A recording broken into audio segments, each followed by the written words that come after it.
Choosing plants at the garden center can be intimidating. How do you know which plant combinations will give you the best look in your containers throughout the season? Should you pick this one or these? Let's grab a few and find out together.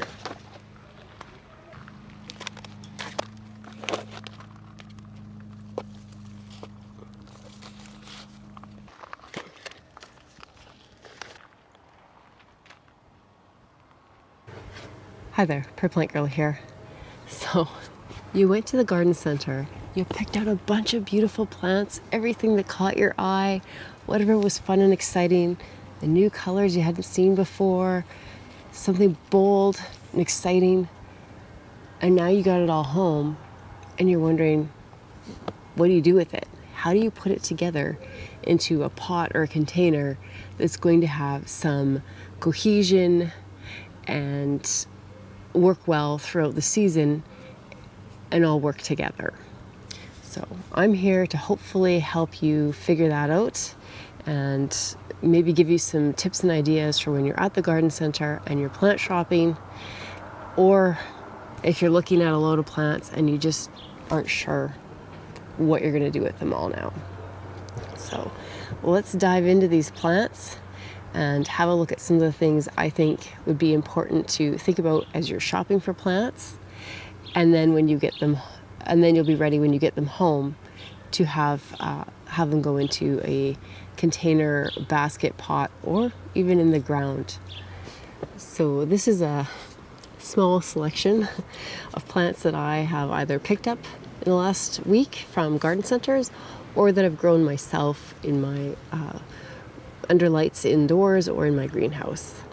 And I'm gonna kind of pull a few out. We'll have a look at them, we'll talk about them, and see if we can make some combinations that are pleasing to the eye and would work together in the conditions that you have. So that's the first thing you need to think about when you're shopping for plants. You need to think about where you're going to want to put these plants. Do you have a hanging basket on the front of your house that is in full bright sun all day long and maybe isn't a very big container to hold the plants and hold a lot of soil? So it's going to be very hot and dry out quickly. Do you have something in a shadier spot in your yard? And then it's going to need, obviously, to be able to handle not much light. Do you have something that just gets morning sun, afternoon sun? Do you have big, large pots, smaller pots, hanging baskets? You need to consider those things. So most plants, if you're at the garden center, will have a tag on it. It will give you some information about the type of sun it needs. So if it says it needs full sun, then you're looking for something that's 8 hours or more of nice bright sunshine. If it says shade, then you're looking for 4 hours or less of sunshine. Nothing wants to be growing in complete darkness, but 4 hours or less, and that can even be filtered light that's coming. So maybe it's all day light, but it's filtered through a tree canopy, and so the light that's getting to it is not very strong or bright, but all day the leaves are kind of moving around and allowing some light throughout the day. That would be a shady spot. If you see part sun or part shade, then you're looking for something. If it's part sun, you're looking to err more on like 6 to 8 hours of sunshine, and part shade would be more like 4 to 6.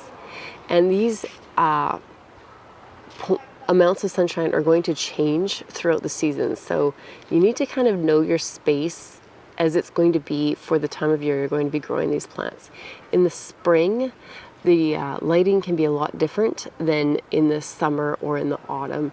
In the spring, your trees, if you have a lot of tree canopy around your yard and space, they haven't fully leafed out yet. Even if they have leaves, they're probably not completely filled in. And so you're going to be getting a lot more sun in areas than once that tree has filled in, and it's going to be casting more shade. The same within the autumn. You're going to be having leaves falling off the trees, and so you're going to be getting more light as the time progresses. Those times of year tend to be cooler So a lot of times you can still get away with a plant that wants a little less light because it's cooler and the sun isn't as intense. At least here where I am in Saskatchewan, Canada, our light is going to be less intense in those shoulder seasons. And so we can get away with a part shade to shade plant in a sunnier area in spring and fall, and know that as the trees leaf up, they're going to start to block the sun when it gets more intense into the summertime and the weather gets hotter. So you can think about that when you're thinking about where your placement is. Another thing to consider, again, with the less intense light that's coming from the sunshine, is the angle of the light adds to that intensity. So again, in the spring and the fall, that angle just lessens the intensity as opposed to when it's getting really high in the sky for most of the day in the summer here. So those are things to consider when you're thinking about how much sun you're getting.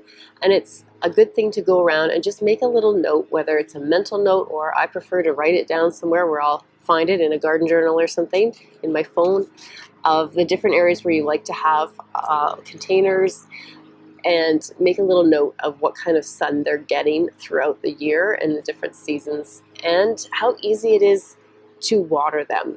Because if it's an area of your yard where you can't put it on a drip line or anything, and you just find yourself not going over there with a watering can or a hose, then you maybe want to look for plants that are more drought tolerant. So that's the next thing you need to look at, is what kind of water needs do the plants want. You don't want to be putting a plant that needs a lot of water right next to a plant that wants to dry out between waterings. So reading these tags will give you those types of information. How much water the plant needs, how much sunshine the plant needs. And that's going to be your first guide as to whether you want those plants together in a container. They need to be able to work together and need the same conditions. After that, it's kind of the fun part, or what I consider the fun part, and that's building the container in a way that's going to be pleasing to the eye. So a lot of times you'll hear filler, spiller, thriller when it comes to planting. Your thriller would be the tall or more impactful plant, the plant that's going to draw your eye first and draw you into that arrangement, want you to look at it more. It's what's the big focus of that planting. Usually that's a more upright plant or something with really big, bold flowers, but it could also be just a really interesting, large plant that's grown for the foliage, like this coleus here. The next thing that you're going to want is your spiller. And so that's going to often be your vines or trailing plant. So I have this ivy here. That would be a great trailing plant that's going to just come out and just add some interest, some movement out of the pot, and just kind of soften the edges of the arrangement. Another great plant for that, it's going to be a little fuller, is something like your ipomea or sweet potato vine, and you get them in many different leaf forms. Here's one that's more heart-shaped. This one's much more what I call like toothy or split. And then you can get them in like bright greens and then these darker colors as well. And so those are great spillers. And anything that kind of trails over, spills over the edge of a pot can be a spiller. Like the superbena here is going to grow out and it's going to go down over the edges of the pot. And that can also be a bit of a spiller. The same with the lobelia here. Lobelia will work well for a spiller if you have a trailing lobelia. Some lobelias are more mounding. They won't spill as much, but the trailing lobelia will certainly do that for you. The other plant that you're looking at is your filler. And that's the plant that's going to just kind of do exactly what it says. It's going to fill in the gaps between that thriller, which might be, like I said, a more tall upright plant, or might have big flowers but long kind of empty stems. And then you have that spiller that's hanging down, and usually there's a height difference between those, and there's just some open gaps. And so you want a plant that's going to fill in and give you that lush look to your planter. So petunias are one of my favorite fillers. They kind of mound up. They can also spill over the sides, so they can do both for you. Pansies would be another great filler. A lot of impatiens. This one's still young. But a lot of impatiens will mound up a little bit and make a nice little mound of a plant, and that's a great filler as well. So now you just need to go and decide what kind of colors do you want. You know, are you looking for something really soft? This one's unfortunately fallen off the table twice already while we've sat here, but are you looking for nice soft colors? Are you looking for something really bright and bold and dramatic? You definitely get the drama with this. Terenia. And are you looking for flowers, or are you looking just to make something with some foliage? Because that works great too, to just put a lot of different foliage plants together and give you, you can have a lot of impact with just foliage and not worrying about flowers. And then you just need to go, okay, so I want, let's say, so what I did the other day is I wanted kind of some dusky colors in a planter. So I've picked this canna. Now, you also need to know what the growth is going to be on a plant. Unfortunately, this plant only came with a tag that says canna and rose. So I need to know that a canna is going to get quite tall. It's going to fill out a little bit, but not too much in a season here in Saskatchewan. It's going to have a lot of height, and it's going to get these really big, bold leaves on it. So I need to know that I need room for that in my space. It also likes a nice full sun spot, and I find that cannas will take a lot of water, but they can also handle drying out a little bit. I'm going to move these plants out of the way, and I'm going to show you a combination you could do with this canna. Okay. So I like to start with at least a 12-inch pot if I can. That's 30 centimeters. And again, about that deep. That gives you a good soil space for the plants. You need to have an idea of how aggressive the roots are going to be on your plants. And the canna especially is going to want a really large space. They have very aggressive roots, a big rhizome that's going to grow a lot. So I'll have to keep that in mind as I'm putting plants in for how much water it's going to need if I don't want to be watering it 3 times a day. But here's my canna, and I know even though it's a nice small petite plant now, it is going to get bigger. It's going to fill out and get quite large. But here's my canna, and then I have the Superbena, and this will go with that rose color, I think, quite nicely. The Superbena and the canna can both take heat and sunshine and both be happy with some nice watering, so those are a good combination to put together. And then I have this Euphorbia, and the Euphorbia would be a great plant to just bring some brightness and airiness. So the Superbena would be like, it'll fill in a little bit, but it's mostly going to be kind of a spilling plant. The Euphorbia will give us that kind of filly, fluffy fluff around the edges, right? It'll mingle its way around the plants. I'd probably put it like this, so you can't see the canna now at this point. You will later on. It would come through like that. And you could even stop with just those. If you want to bring some drama, you could also grab something like this sweet potato vine and pop it in there, and the color is going to play off nice with the other colors, and it's going to mound up. You could put it off to the side, maybe opposite of the other filler, and get a nice mound over here that's going to spill down. And like I said, it'll go down, and really sweet potato vine will go right to the ground. Usually you can trim them up, but they're still going to look tidy. And those 4 plants alone would make a really nice full container at a 12 or 14-inch even sized pot with a nice depth to it. This, because the height of the canna, you could go into a nice tall pot. You could get something that's up like to your thigh height, or you could have something that's only a few feet tall, but you want to balance that out. You don't want to have a short little pot with a plant that's going to be 3 feet tall in it, so that's something else to consider. So I think that would make a nice little combination. Now, these are young plants, they're not filled in yet, but you don't want to pack your whole pot full of mature plants and then they have nowhere to grow, no room to move and spread out. It's going to cause you a bit of a watering headache later on. But that's a combination you could put together. So you can go around in the store when you're shopping at the garden center, grab some plants, throw them together. Like I said, you have to imagine a little bit that this canna is going to get large and would lock me out here if it was a mature plant. And you picture the Euphorbia kind of moving around through the other plants. The sweet potato vine is going to really mound, and the verbena, the superbena, is going to kind of stick its way out. It might even start to trail out this way a little bit and have its flowers just coming over the edge of the pot a little bit, but it's not going to fill and obscure the side of the pot like the sweet potato vine will. So put them together in your cart and see, do I like that combination, or is that one not really for me? And then you can decide now, do you want matching pots with the same things? Well, make sure you grab a couple, right? So let's look at shade. So this is a non-stop yellow begonia. Okay, so this is a tuberous begonia. And what does the tag tell us? This tag tells us that it wants to be planted in partial sun or shade, and that it prefers moist but well-drained soil. So it doesn't want to stay wet, but it wants to be watered frequently where the water just drains right through and past the roots. This, to me, would be a great thriller. So this isn't going to be a tall, big plant like the canna is going to be, but it's going to have that bright, bold flower, and that's going to catch your eye as soon as you see it in a pot. So that would be my thriller flower. And it wants shade. So what else can we put with it? It wants shade.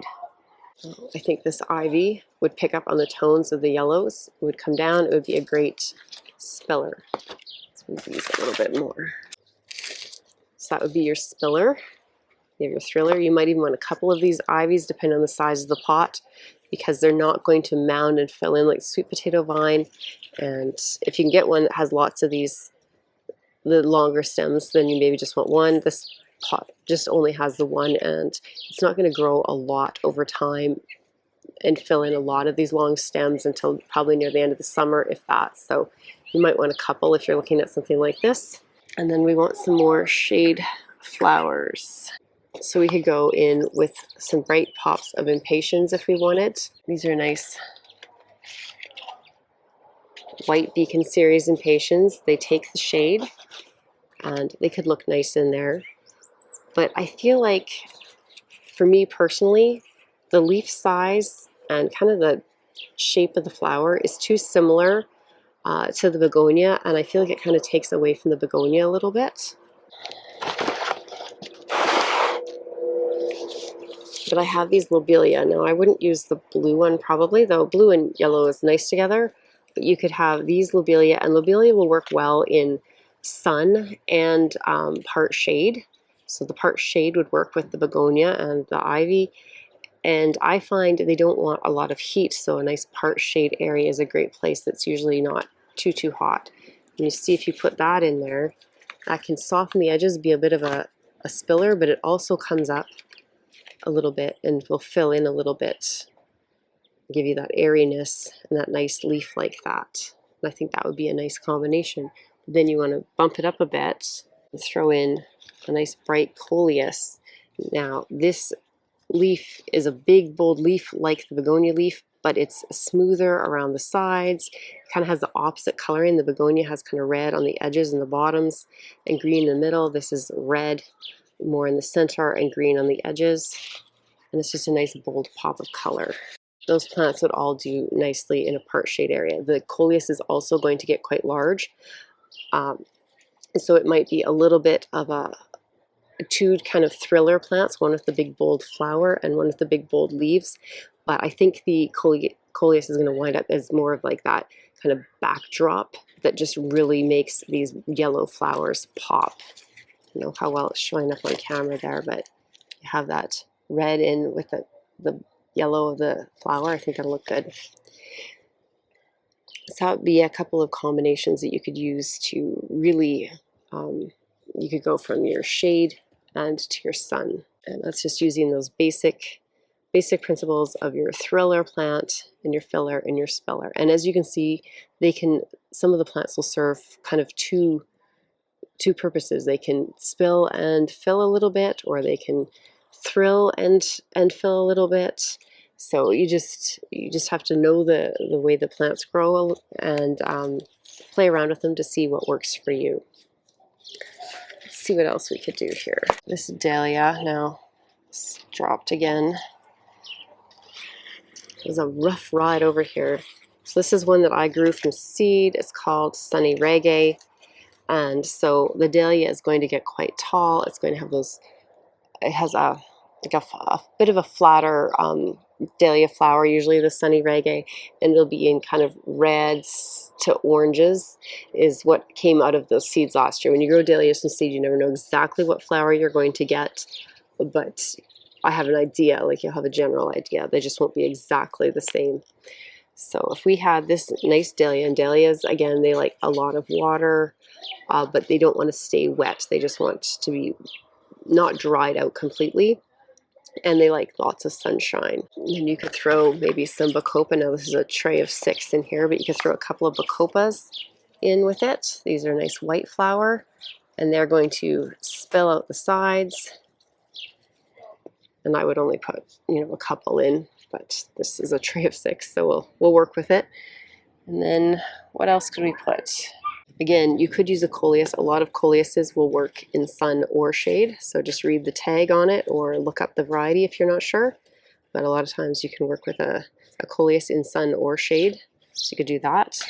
The dark sweet potato vine would be a great contrast and give you, again, some filling and some spilling out the sides. And I always like something like a petunia. Now the petunia I have here with me right now would probably clash with those flowers, but they're not out right now, so we can see how the petunia would really fill in and to give you that height in the middle. And so that would also work as well. Or calibrachoa is another one, like million bells. That's another great one to fill in around the base of a taller plant. And you can see how the filler might just come in through these kind of gaps in the dahlia leaves and stems, and just kind of just give that oomph to the container. Sometimes you can use even just for your thriller a vine and just put an obelisk or a trellis up towards the center or the back of your pot, depending where you're going to put it. So this is the firecracker vine that I started from seed, I don't know, a month ago maybe now.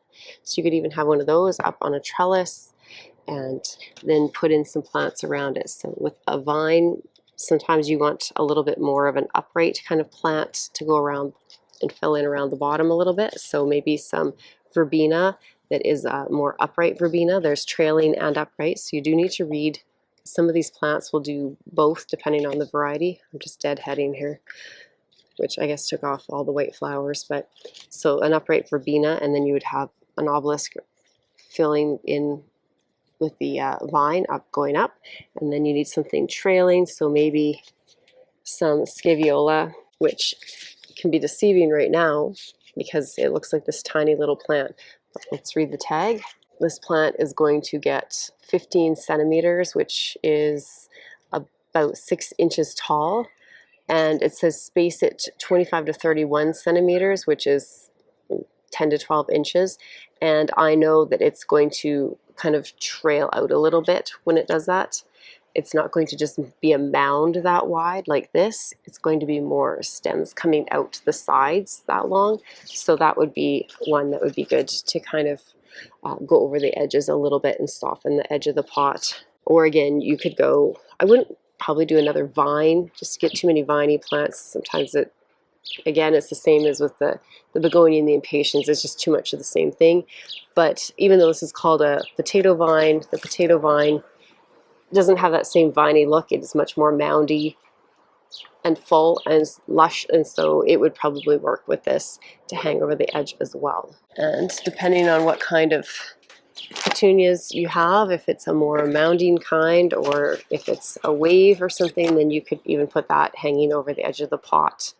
Like this one, you can see this type here. What is it called? Oh, I don't have the name on this one. But you can see how it's shooting off the long stems on the sides and still filling up the top. So this one's going to trail out a little bit more, reach out.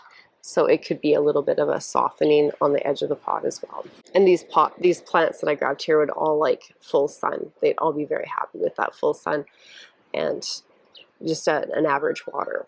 So that's something to, like I said, you always need to be aware of what kind of light requirement and water requirements the plant needs. Another thing that you can look at is fertilizer, but a lot of annuals are very happy with fertilizer, so it's only if you're going to grab. You can grab perennial plants to throw into your pots to fill them out, and some perennials don't want as much fertilizer. But if you're grabbing annuals, usually they're very happy with a frequent, like every 2 weeks fertilizer, liquid fertilizer dose. And so you don't need to worry about that as much, but you need to know about how much water they want and how much light they want to put them together, and then how big they're going to grow ultimately, because these little pots can be deceiving, and you don't want to get something that you think is this cute little plant and you put it in a pot and it's like some giant monster in a month that you can't keep up with, and it's shaded out all the other plants, and now you spent money on plants that you can't even see. And then you just want to play with what you like, what works for your eye. Look for textures in the leaves and try and get a variety of textures in the leaves. Maybe look if there's colors in the leaves that could play off the colors in the flowers of another plant. Maybe those would work well together. And just make sure you have room in the pot so that the roots can grow. Make sure there isn't just roots in the pot when you're done filling it in, because you want them to have room to grow and continue to grow, or you're going to just make yourself a nightmare of trying to keep the plants watered and maintained through the season. And don't be afraid to go, if you have a plant like petunias, sometimes they just get kind of long, lanky, scraggly. It's okay to just go in and nip them back, or the sweet potato vine, you know. So if your plants are just getting a little bit too wild, you can go and snip them back. Now you need to know about the plant a little bit. You don't want to go and chop the top off of a canna, because it's not going to come back for you in the same way and look as nice. But most plants, especially the fillers and the spillers, can be trimmed a little bit to either get them looking bushier or just to keep them under control, you know, so you can still get in your front door. So hopefully this helps you when you're going to the garden center and you're looking at the plants and you're just not sure how to put the combinations together. Maybe this will give you some ideas and inspiration so that you can build some of your favorite pots and basket combinations that you've ever made yet. Let me know in the comments down below, what plants do you love to put together? Do you have some standbys you always get? And we'll see you in the next video. Thanks for watching. Bye.